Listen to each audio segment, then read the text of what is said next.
কি করছ আম্মু? এই যে আমি মাটির জিনিসপত্র কিনে নিয়ে আসছি। এই যে ও দেখছো?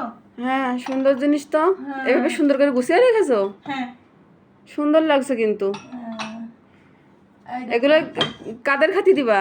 এটা আমার জামাই আসবে, বিয়ান আসবে। এই দেখো বাটি, অনেক সুন্দর তো। এগুলো 3টা। আর এই যে এগুলো তোমার অনেক ইচ্ছা ছিল। হ্যাঁ, এই যে বাটি, সবগুলোই সুন্দর। এই যে প্লেট, হুম। এই যে প্লেট, সব আমি কিনেছি কোটচাঁদপুর থেকে, আমার বাবার বাড়ি ও কালীবাড়ি রোড। সব এগুলো কিনে নিয়ে আসছে এই জায়গার থেকে, আমার খুব পছন্দের। অনেকদিন আমার ইচ্ছা ছিল এগুলো কিনবো, তো বেড়াতে গেছিলাম বাবার বাড়িতে, দেখে খুব পছন্দ হলো, নিয়ে চলে আসলাম। এগুলো কিসের?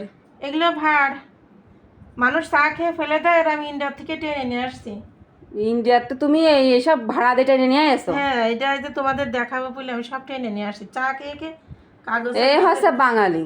চা খেয়ে কাগজের ভিতর লুকাই লুকাই নিয়ে চলে আসছি। আমরা কি জাদুঘরে রাখবো নাকি? না, এই যে আমি সাজাই রাখছি, আমার ভালো লাগলো। একটা এই হচ্ছে বাঙালি, মানে কিচ্ছু ফেলবে না। বাইরের রাষ্ট্রে গেছি, দেখে খুব ভালো লাগলো, জিনিসগুলো নিয়ে আসলাম।